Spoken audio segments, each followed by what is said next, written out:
Trabaja también como economista autónomo para entidades sin ánimo de lucro y para microempresas. Juanjo está aquí con todos nosotros para hablarnos de la deuda y la soberanía popular. Juanjo, cuando quieras.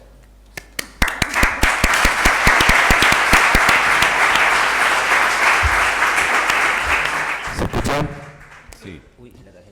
Bueno, estoy súper contento de que hayáis venido tantísimas personas. No las cuento, suelo contar siempre en las charlas de los talleres que hago a la gente que viene porque suele ser menos, ¿no? Y sería bastante difícil.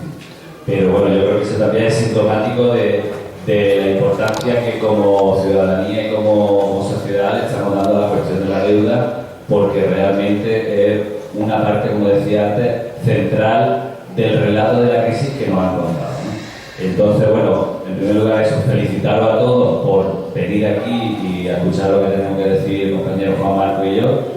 Y bueno, también agradecer a Podemos Écija el esfuerzo que ha hecho por tener este espacio incomparable y un sitio precioso que yo no conocía. Vamos a ver si se resuelve.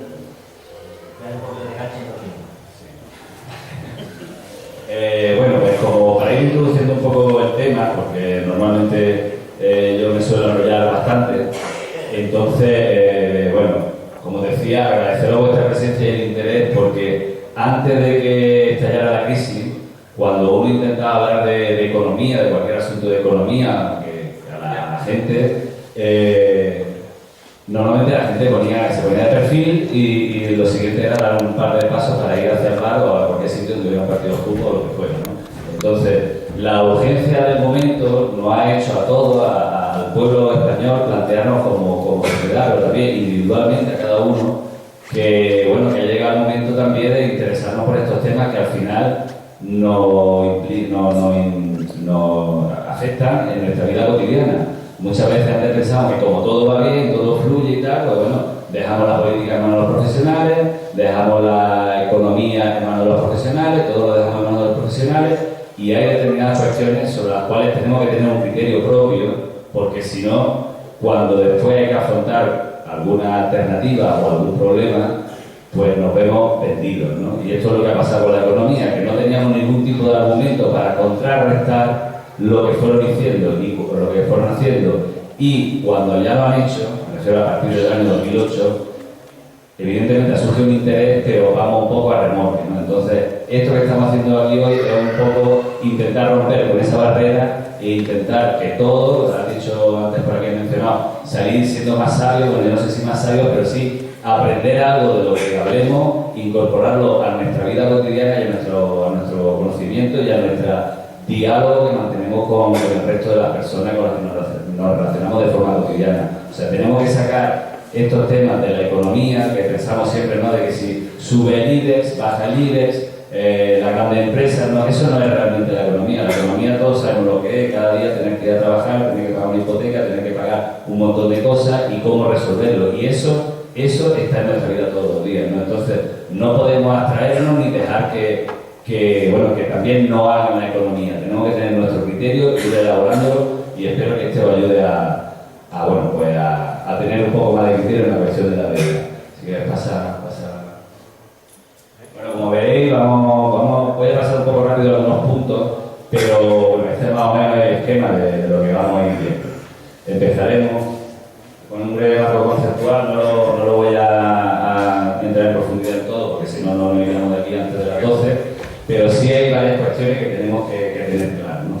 En primer lugar, la cuestión del dinero. O sea, cuando hablamos de deuda, hay muchos tipos de deuda, y podemos hablar de deuda desde un punto de vista moral, o podemos hablar de deuda desde un punto de vista social o interpersonal. Nosotros en este caso hablamos de una deuda como un fenómeno propiamente relacionado con el dinero. Y eso tiene que ver, una deuda, ¿cuándo se genera una deuda? Pues una deuda se genera cuando en una sociedad abierta, en la cual hay multitud de intercambios anónimos, como es la nuestra, ese intercambio, el intercambio de yo te doy un bien, tú me pagas por él. Cuando el pago se traslada en el tiempo hacia el futuro, es cuando se genera una deuda, ¿no? Es una idea bastante básica, pero que tenemos que tener claro. O sea, la deuda se basa en una interrelación personal. Eso después tendrá una implicación. Después, bueno, Dice Ferran Izquierdo, que es un gran sociólogo, investigador, analista español, que la lógica del poder no siempre se mueve en la lógica de todo el poder, sobre todo en el sistema democrático, todo el poder o ningún poder, sino que hay una competición por el poder. Y entonces, el mecanismo de la deuda en unas, sociedades como la nuestra, complejas, con amplios espacios de financiarización, el mecanismo de la deuda era un mecanismo de acumulación de poder muy importante, porque simplemente si pensamos que a través del impulso de la política monetaria, es decir, el crecimiento del dinero que hay, se hizo que la gente se endeudara, y después con la contracción del crédito que se dio a partir del año 2008, la gente ya no podía seguir endeudándose y de hecho ya no podía pagar sus deudas, pues ahí se ve, y yo eso siempre lo comento, se ve que hay una intención de acumular poder. ¿Por qué? La gente decía, cuando estaba la burbuja, y tú le decías, esto es una burbuja inmobiliaria, y te decían, no, hombre, ¿qué interés tienen los bancos en que no se vendan los pisos o en que los pisos, puedan caer o puedan explotar esta burbuja? Porque van a estar especulando. Porque hay una cosa que muchas veces se nos olvida, que es que el poder es más importante que la economía. Es decir, la economía es, por una parte, una forma de resolver problemas y por otra parte es una cuestión política. Entonces, como instrumento político, la economía ha sido usada para acumular poder por parte de determinados sectores de la sociedad. Entonces, si pensamos que una persona que ahora mismo no puede pagar su hipoteca y ha sido desahuciado, pues esa persona directamente pierde su patrimonio, pero se queda con una deuda. Es decir, esa persona tiene menos poder, tiene menos capacidad de decisión. Cuando pensamos que una persona que, por ejemplo, hoy en día quiere vender una vivienda que compró en el año 2006 con un precio altísimo y la tiene que vender probablemente asumiendo que va a perder 40 o 50 mil euros en función del valor de la vivienda, pero siempre venderá el patrimonio y se quedará con una deuda. Esa persona pierde poder a nivel personal. Cuando todo eso lo vemos a un nivel macro de un país, vemos que realmente ha habido un intento de hacer que la gente tenga menos poder, que también Juan apuntaba a esos motivos, ¿no? Después, respecto a lo que hablamos de la tecnoestructura y de la teoría económica, insistí en la parte de la parte política, ¿no? Pero la cuestión de los bancos centrales. Los bancos centrales, se nos dijo en la academia, en las universidades, se nos dijo que es que no podían estar en manos de los políticos, porque si estaban en manos de los políticos iban a impulsar gastos inútiles, políticas fiscales simplemente para generar, concentración social, para que la gente estuviera contenta, pero sin hacer gastos eficaces o eficientes. Entonces, era mejor hacer bancos centrales independientes de los políticos que estuvieran en manos de los banqueros. Entonces, el comportamiento que se intentó evitar por parte de los políticos se ha evitado, pero no se ha evitado por parte de los banqueros. Es decir, necesitamos plantearnos si la independencia, o sea, ¿de quién es la independencia? ¿Del político? ¿Del banquero? Cuando un banquero se pone a gestionar el Banco Central Europeo, por ejemplo, que es nuestro modelo, o sea, no es que sea un banquero, son en la mayoría personas que vienen de la esfera profesional de la banca, ¿no? Esas personas han estado gestionando la política financiera del Banco Central Europeo para el interés de la banca. Y tenemos el resultado, que han alimentado irresponsablemente el crédito, generando una burbuja como la que hemos tenido en España y que después explotamos, ¿no? Entonces, ahí hay unos conflictos de intereses que tenemos que resolver y ahí sería uno de los puntos para impulsar la soberanía popular, es decir, democratizar el Banco Central Europeo, para no extenderme, ¿no? Otra idea, si quieres pasa, es la idea de la lucha de corporaciones y la feudalización de los espacios en los que estamos viviendo, es decir, de la organización internacional. ¿En qué consiste esta lucha entre corporaciones? Se habla mucho de la corporación como la gran empresa, pero una corporación en definitiva es una persona jurídica. Puede ser una SE, es una corporación, lo que pasa es que tiene unas dimensiones, más pequeñas. Incluso una asociación es una corporación, una personalidad jurídica. Entonces, el Estado también es una personalidad jurídica. Y hoy en día, lo que está pasando, ya lleva mucho tiempo ese conflicto, pero hoy en día, que es ya un ataque final, por lo menos en lo que es el entorno de la Unión Europea, de las corporaciones empresariales frente a las corporaciones estatales. Y aunque no es de nuestro tema, muchos sabréis, estaréis un poco puestos en la cuestión del tratado del TTIP, el Tratado de Libre Comercio entre Europa y Estados Unidos, y del CETA creo que es entre Canadá y Europa, ¿no? Entonces, esos tipos de tratados insisten en esta línea, que es poner, o sea, doblegar a la corporación Estado frente a las corporaciones empresariales. Y ahí se plantea, nosotros como pueblo, como ciudadanía, tenemos que plantearnos cuál es nuestra corporación. Nuestra corporación, o por lo menos como yo lo veo, es el Estado, porque como sociedad es la única en la que podemos influir. Nosotros podemos influir como empresarios en nuestra empresa, como trabajadores también en nuestra empresa. Pero, digamos que la lucha que tiene el Estado no es con una pequeña empresa, sino que es con las grandes empresas transnacionales que están repartidas por todo el globo, que tienen sus cuarteles generales en Washington, que tienen su taller de producción en Vietnam, este tipo de empresas. Entonces, la lucha entre corporaciones se produce entre los Estados y las empresas transnacionales, y yo creo que es el momento de entender que nuestra corporación es el Estado y que tenemos que hacer que el Estado pueda defenderse frente a esas corporaciones, ¿no? La feudalización va un poco en la línea de la desaparición de las fronteras, ¿no? Todos estamos viendo que hoy en día, por ejemplo, para el comercio no hay fronteras, que solo, en realidad, tampoco hay fronteras para los mercados financieros. Es decir, la visión de que un Estado es soberano y hace, digamos, dispone dentro de sus fronteras y más allá están las relaciones internacionales, eso está acabando. Y lo que está viendo es, digamos, países que se gobiernan como empresas y empresas que diluyen sus fronteras y su control sobre su propio territorio. Y eso era la clave del sistema westfaliano, que ahora mismo se está desmontando. Para ir terminando con este tema, la cuestión de los desplazamientos de los geopolíticos.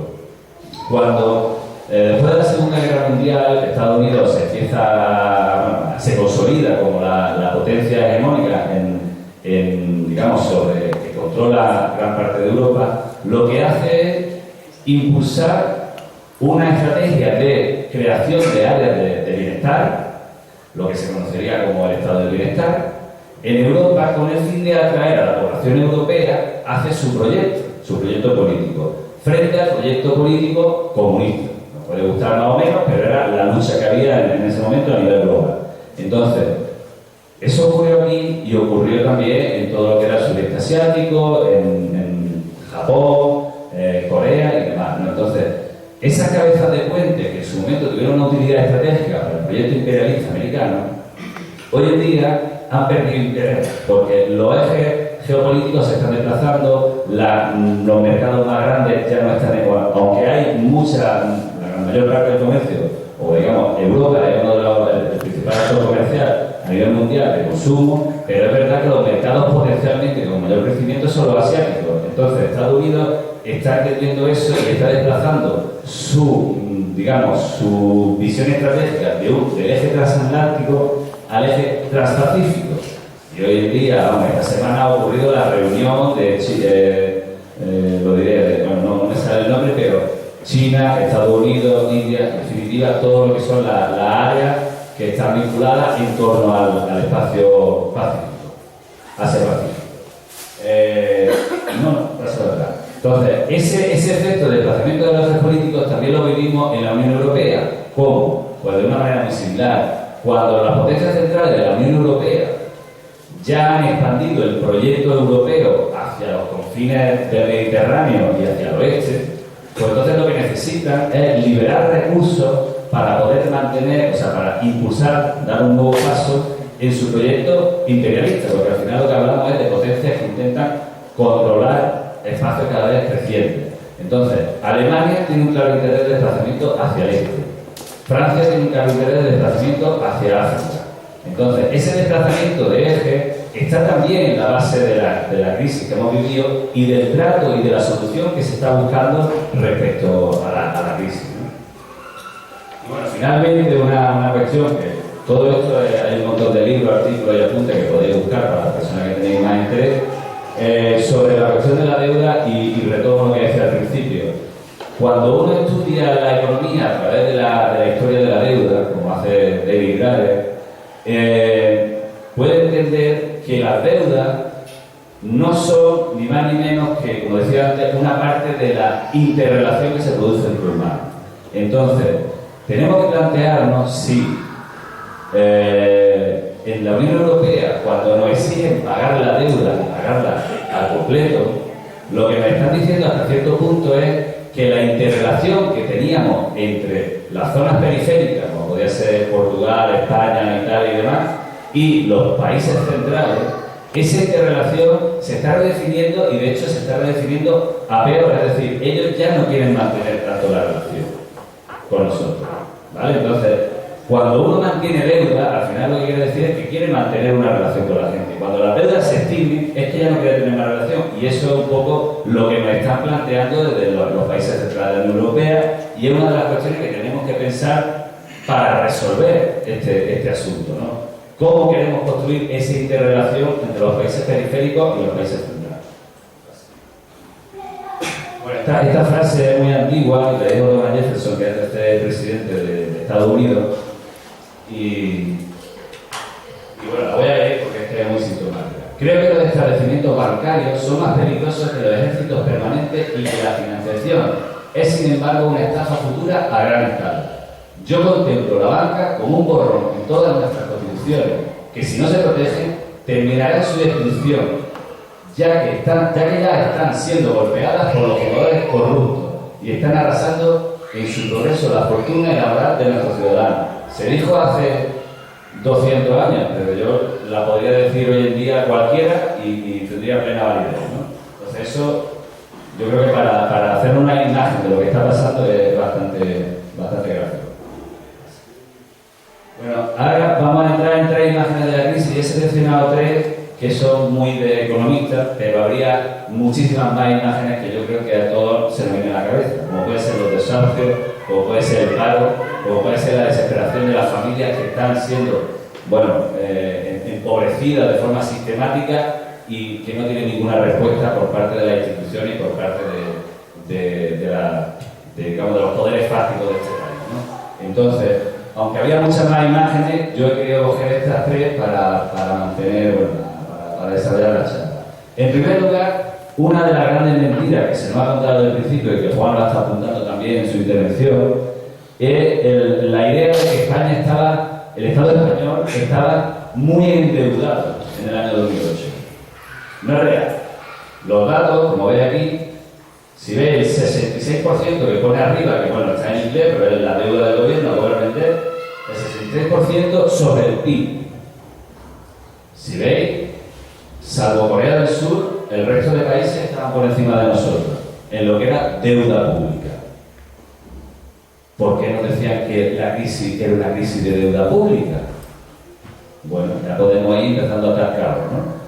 Sin embargo, si miramos la parte que está por debajo del agua, porque esto es como visualizando un barco que se hunde, vemos que el grueso de la deuda que había en el Estado español, en la economía española, era la deuda de la banca y de las empresas, particularmente de las grandes empresas. Entonces, ahí es donde está el problema y donde está la rémora y las causas de la crisis que han paralizado la vida económica de este país. En el gran endeudamiento de la banca y de la gran empresa que se había dedicado al juego de casino y a la ruleta y a depredar nuestro sistema económico a través de una burbuja financiera vinculada a la construcción, ¿no? Cuando la banca pide dinero prestado a bancos alemanes, a bancos franceses, a bancos americanos para financiar una burbuja, pues lo está poniendo todo en el mismo cesto. Entonces, la banca financia a la empresa va jugando ese juego, nadie piensa que eso puede terminar y al final lo que sea, el mecanismo es avalo aquello que produzco con el mismo tipo de bien, es decir, lo que han pasado a muchas familias que terminan arruinándolas también, compro una casa poniendo otra casa como aval. Cuando entramos en esa dinámica, eso es una dinámica de burbuja que está recogido en los manuales y en los libros de historia económica, pero desde hace muchísimos siglos. Entonces, cuando un economista normalucho como yo, porque Juan tiene un expediente intachable, pero el mío es más normal, ¿no? Pero cuando un economista, así como yo, es capaz de darse cuenta que no sabrían los economistas del Banco Central del Banco de España, que no sabrían los economistas del Banco Central Europeo, los economistas del BBVA, evidentemente todos ellos sabían lo que estaban jugando. Y de hecho había un síntoma muy claro, que fue que en el año 2006, y muchos lo recordaréis, el BBVA y el Banco Santander vendieron todas sus propiedades inmobiliarias. ¿Por qué? ¿Por qué? Pues porque era el mejor momento para hacer caja, porque ellos sabían que esa burbuja iba a explotar antes o después, y de hecho dijeron, vamos a hacer caja, nos retiramos y dentro de 3 o 4 años compramos todo lo que hemos vendido a la mitad de precio, con lo cual, operación perfecta, ¿no? Entonces, bueno, esta gráfica era un poco eso, para comparar que nuestra situación de deuda, y explico, el porcentaje es sobre el PIB es lo que producimos en un año, nuestra situación de deuda pública no era tan mala. Hoy en día, estos señores que han entrado en el gobierno del Partido Popular dijeron, nosotros vamos a mejorar las cuentas públicas, ¿alguien es capaz de decir cuál es el porcentaje del PIB que tenemos ahora mismo de deuda pública? Es más del 100%. Es decir, la deuda pública ha aumentado del 66 al 100 y pico %. Entonces, realmente yo creo que no se está resolviendo el problema, sino que estamos yendo a peor. ¿Por qué?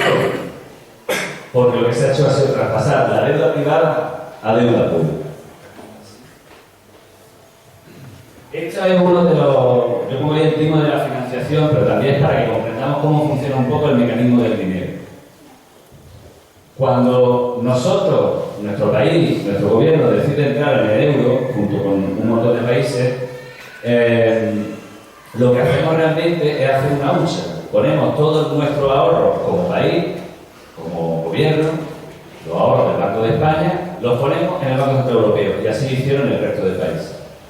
¿Qué es lo que pasa? El Banco Central Europeo dice, bueno, yo le presto el dinero a la banca, no se ve muy bien, pero es a la banca privada, que tiene el papel de hacer llegar el crédito a la sociedad, y eso incluye también financiar a los estados. El Banco Central Europeo no compra deuda pública y tiene prohibido, por mandato expreso en su Constitución, no prestar directamente a los estados. Entonces, ¿qué es lo que pasa? Presta a la banca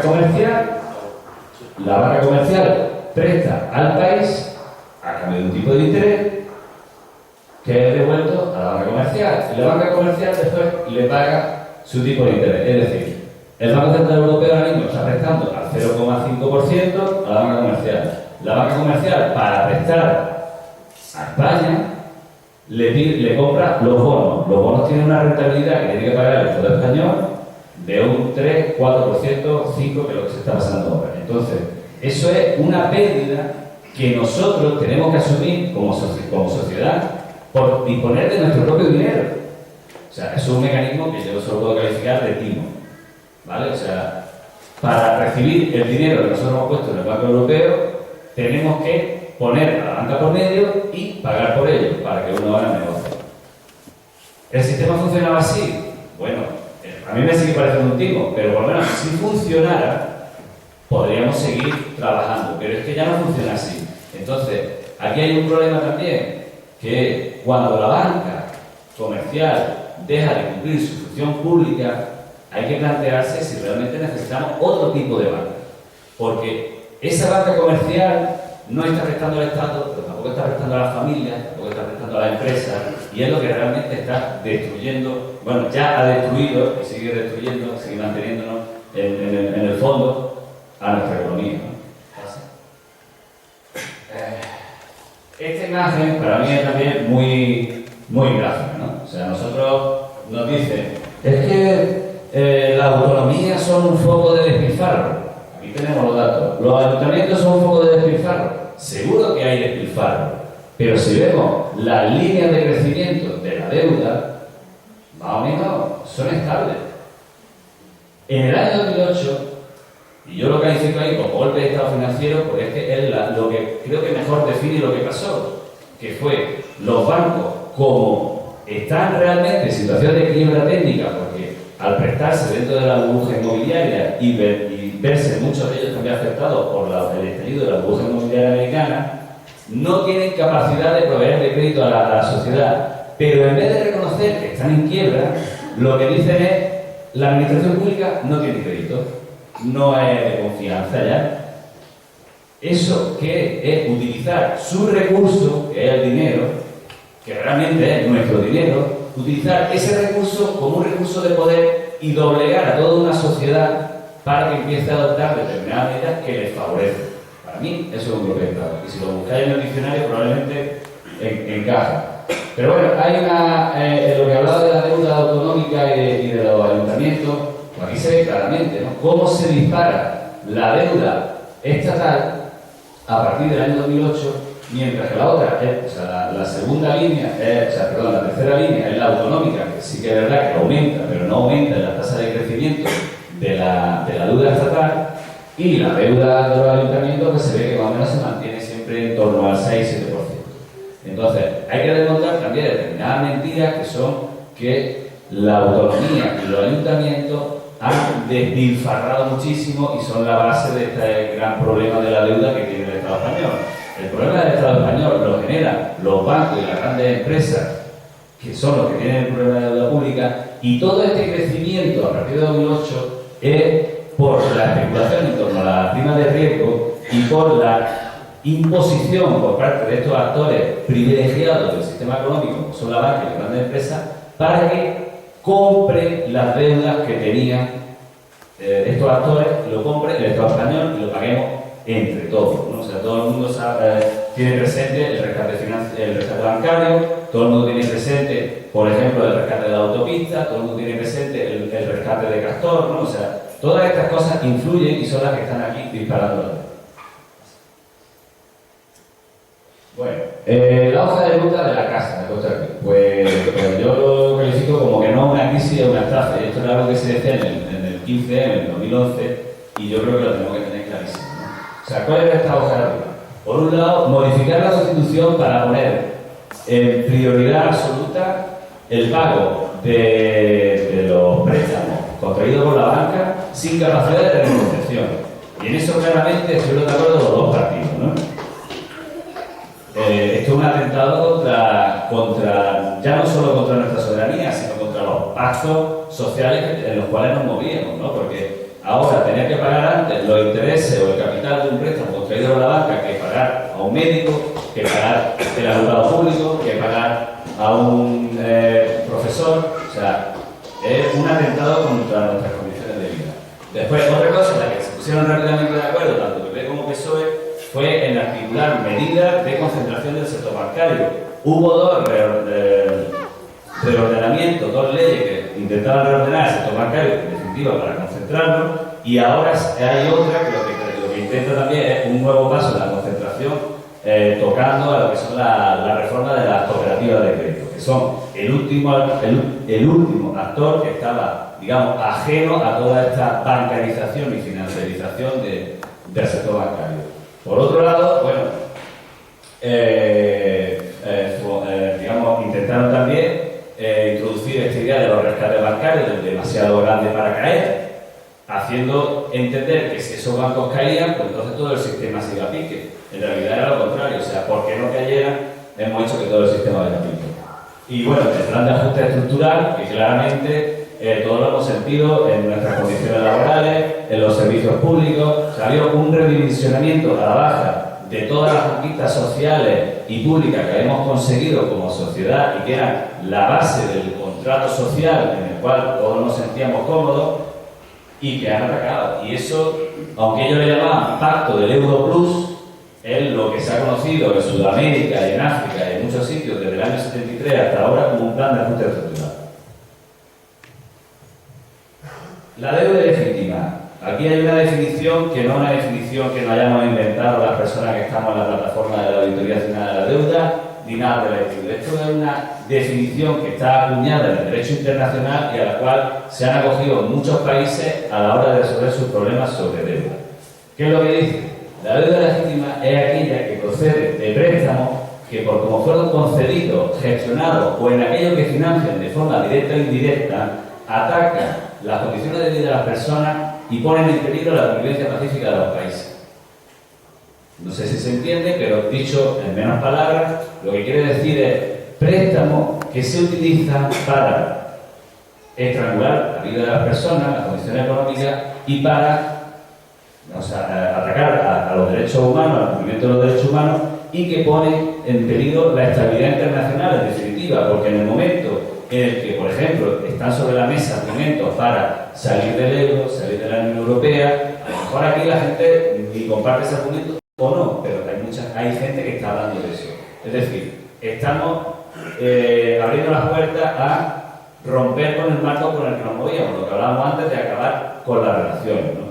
Yo no digo que esa sea la salida, simplemente digo que ahora mismo hay un proceso de puesta en entredicho del proyecto que habíamos trazado para lo que es el territorio europeo, y eso nos tenemos que plantear también cuando hablamos de pagar deuda y de qué deuda pagar. La deuda no solo es ilegítima porque responda a una idea del derecho internacional. Por lo menos yo y las personas que estamos en la plataforma no atendemos solo a esa idea, ni las personas que estamos en Podemos, por la parte que me toca, que también participo en el círculo de las tres, economía, ecología y energía. Y hay un debate, digamos, muy vivo, porque es un problema grande y también que a veces asusta a la gente, pero uno de los argumentos es que la deuda es ilegítima porque es injusta. Es que es claramente así. ¿Y por qué es injusta? ¿Y cómo lo podemos ver? Pues aquí se ve ese ataque a las condiciones de vida de las personas.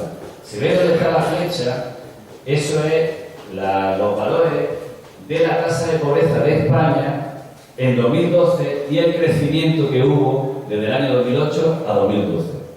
Como veis, España está en octavo lugar, en lo que es la tasa de crecimiento. Es decir, en esto, bueno, habría que actualizarlo ya, pero en esos 4 años España fue el octavo país de la Unión Europea donde más creció el número de pobres. Yo a eso le llamo atacar las condiciones de vida de las personas. O sea, es un dato, no es una idea que tengamos, es un dato facilitado por Eurostat, por el Servicio Estadístico de la Unión Europea. ¿Qué otros países están ahí? Grecia, Irlanda, Italia, que son países periféricos sobre los cuales también se está moviendo este desplazamiento de los ejes geopolíticos, y después otros países que tampoco nunca han tenido una economía fuerte, o por lo menos a nuestra altura, como Lituania, Bulgaria o Hungría, ¿no? Y Chipre, que como sabéis también fue, este verano sufrió un corralito, ¿no? O sea que somos países que estamos ahí. Como veis, por otro lado tenemos Reino Unido, Alemania, Suiza, Noruega. Esos son los países que tienen menos problemas, ¿no? En ese sentido. Pasa. La familia de bajo ingreso. ¿Cómo podemos definir una familia de bajo ingreso? Pues la definición es una familia en la cual entre todos los miembros de ese hogar no consigue el equivalente con toda su renta disponible a través del trabajo y otras, no consigue el equivalente a un salario convencional. Es decir, pongamos una vivienda, un hogar donde hay 3 personas trabajadoras o 2 personas trabajadoras con 2 niños a su cargo y no consigue meter en su casa 1.500 euros al mes. ¿Entendéis? O sea, no se consigue entre toda la renta, todo el trabajo de esa familia meter un salario, un único salario, ¿no? Pues si veis, España ha sido el segundo país donde más ha crecido desde el año 2008 hasta ahora. O sea, vemos que el empobrecimiento de la población española ha sido descarado, ¿no? Ha sido una cuestión acuciante. Y eso también nos enseña, nos indica que el deterioro de las condiciones de vida, ¿no? Y podemos empezar a hablar o empezar a tener claro que se está produciendo una injusticia. He puesto aquí esta línea sobre Écija. La verdad que no conozco mucho sobre las deudas de Écija, ni de dónde salen, ni de cómo se han generado, pero sí que me ha parecido, lo estaba haciendo y sí que me ha parecido destacable el subidón que da en el año 2011, ¿no? Esto no es una cosa casual. Bueno, Écija, me imagino que lo sabréis, la deuda del Ayuntamiento de Écija es la tercera más elevada de todos los ayuntamientos de Sevilla, lo cual, si lo vemos en términos comparativos, luego en Andalucía tampoco es una situación demasiado mala, pero bueno, de ver 50 millones de euros pues no es tampoco una cosa pequeña, ¿no? Mirado en términos per cápita, pues son 1.600 euros que debe cada uno de los que estáis ahí, a cuenta de lo que debe el ayuntamiento. Antes se me pasó decirlo, que en el conjunto del Estado, cada uno de nosotros, y aquí ya sí que estamos todos, debemos, o no han hecho deber, 27.000 euros. Eso es lo que debemos cada uno en términos per cápita. Entonces, es un problema grave. Yo 27.000 euros así mañana en el banco no lo tengo, vamos. Y en este caso son 1.600. Si veis la subida del año 2011 a 2012, esto es por la aplicación del plan de pago a proveedores, en la cual se pasó este fenómeno de salieron las facturas de los cajones, se puso todo en orden, pero bueno, todo en orden para en realidad hacernos cargar con una deuda que realmente no teníamos por qué, y me explico.